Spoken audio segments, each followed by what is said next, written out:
Hello teachers! I'm going to introduce you today to a really fun site called Kahoot that allows you to create some quiz type fun games for your students to be able to do. One of the great things about Kahoot is that students will be able to access the games that you create on any device. So whether they have a phone or an iPad or an Android phone or a different kind of tablet or even a laptop or a netbook, as long as they can get to the internet, they can access and participate in the games that you're going to create.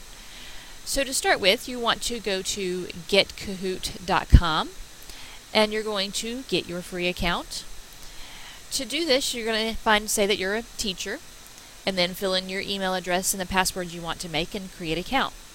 Since I already have one, I'm going to go ahead and log into my account here. And then once I log in, I'm going to show you what you can do to create a quick game that you're going to have. And then I'm going to show you what that game looks like while it's in action with your students. So once you're logged in, you can either create a quiz, which is what I'm going to show you, a discussion where you set a question and then you can gather responses from students, or a survey, which is kind of like a poll where your students can vote on something. So let's do a quick quiz real quick. I'm going to make a quiz about famous landmarks so we can find out if some students know what some of these famous landmarks are. So I'm going to start off with question 1. I'm going to ask where's this landmark located because I'm going to put in a picture of the landmark that I want them to identify. So here's where I can choose my file for my picture. Let's pull in this Eiffel Tower. And you notice at the top, underneath the question, I can make this a points question, or it can be for no points, so if I don't want students to earn points on this question. If it's a points question, it's automatically defaulted to 1,000 points. And there is a time limit. The faster a student answers the question, the more points they get for it. Obviously, if they answer incorrectly, they don't get any points. So based on the complexity of the question, you can adjust your time limit if they need to do more reading or do more thinking or working out a problem.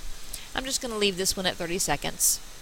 And then I can type in however many answer choices I want. If I only want 3 answers, I can take away an answer. If I want extra answers, I can add them, but 4 is your limit.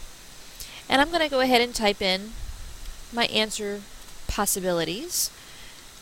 So let's say that I want to find out if students know that the Eiffel Tower is located in Paris.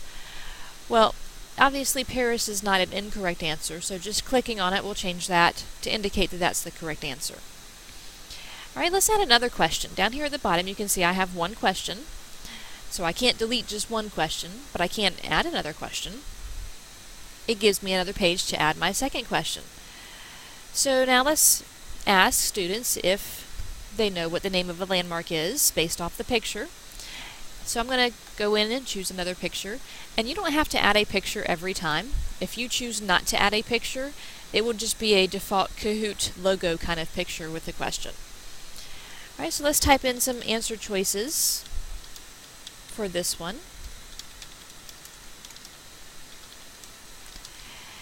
And then I need to, of course, indicate what the correct response really is. So Taj Mahal is my correct response. And again, if I wanted to, I could change it from being points to no points. I could change my time limit again. Every question you have the option of doing that. Alright, now 2 questions, that's good enough for now. So I'm going to go to next, which is going to be the option to reorder my questions. So if I wanted to change the order of these, I could click on the arrows over here off to the left-hand side and reorder the order of my questions, which is really good when your quizzes start getting a little bit longer so that you can put them in whatever order you want. When I have them in the order that I want, I'm going to go to next, which is going to ask me a few basic questions. So I can change my language if it's a different language. Public means that other people may be able to find and duplicate or use my quiz. My primary audience, so if it's for school, I can change it to school. I can type in a short description if I want somebody to know what this is about. I can set what difficulty level I think this is at, so this is pretty beginner level. And then I can add a tag, so if you do a lot of quizzes in here, you can tag them by unit or by subject and make it easier for you to find your specific ones. Alright, my next option is to give it a cover image. I don't have to. If you don't give it a cover image on your quiz, then it's just going to be a default Kahoot logo. But I'm going to put in this little travel suitcase. It kind of goes along with my theme here. And now I'm done with my quiz. So now that my quiz is done, I'm going to preview my quiz, and this is going to show you what the quiz looks like while it's in action with your students. So I'm going to preview this quiz, and it gives me some options that I can play with. Display game pin throughout is pretty good to do so that students can join in the game. That pin is how they're going to join in the game. Show the lobby instructions, either way is fine. Randomize the order of answers. That's probably a good idea if you're giving the same one more than once. Playing the music, that's entirely up to you whether you want music playing or not, but that way students have that little background music if you want them to have that. When you hit launch, it goes through a little bit of a thinking processing, and then it gives you a game pin. This is what you're going to project on your screen when you are playing the game. So students will see this on the screen or your smartboard at the front of your room. And it tells students to go to kahoot.it, and they're going to type in this game pin 5235. And this is a simulated iPhone over here on this side, so you can see what's happening on a student's phone. So I'm going to enter my pin number there. I'm also going to do it off the screen with a couple of other students or a couple of other devices so that you can see when more than one student joins in.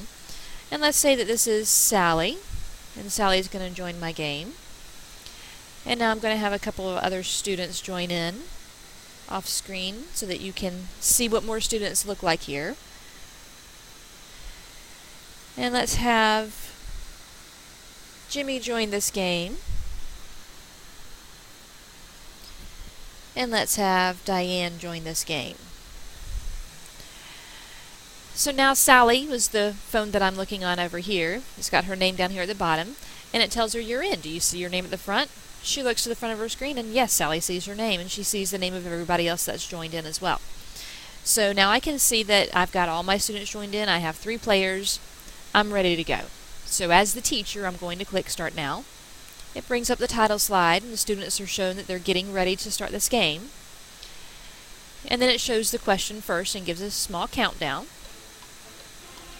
And now here's the entire question. You can now see that the image is there, the choice options are there, and on the phone, the choice options match the options that are shown on your screen by the color and the shape. So let's say that Sally guesses that it is Paris, and then I'm going to do a couple of other guesses. And then Sally says, hey, you got it right. You're now in first place. This is the exciting part. Students see what place that they're in, they see how many Kahoot points that they have, and when you click Next on the board, it shows a countdown of the top 5 students in the classroom and how many points that they have. If Sally was not in first place, it would tell her how far behind first place she was. So let's go to the next question. Again, there's a small countdown, and the faster students answer the questions, the more points that they're going to get. So let's say that Sally answers Taj Mahal after she still had enough points to get into first position. So now she has 50 points, and the other 2 students are behind her, and they're on the scoreboard as well. That was the end of my quiz. Obviously, if you have more questions, there are more opportunities for students to catch up. And at 1,000 points a question, it's very, very easy for the results in here to change quickly. And then I go to feedback and results, and students get to give you feedback on the quiz. So how fun was it? So Sally really enjoyed it because she came in first. Did she learn something, and does she recommend it, and how does she overall feel? And it gives you some quick feedback about how students are feeling about this. So you get this feedback on your screen that you can project, and it gives you feedback about how this game went over with your students. And then at the end, after they've given you feedback, they tells students what place that they finished in, how many they got right, and how many they got wrong. So it's just a really fun way of encouraging that review opportunity and making it fun and interesting for your students, and it can get kind of competitive, but that actually adds to the fun and really engages the students and makes them interested in trying to continue with this game. So hopefully you'll try this out. I think it's a really great tool, and I hope that you are able to use it in your classroom. Of course, at any time if you need any help setting this up or want me to come in and help you with it, let me know.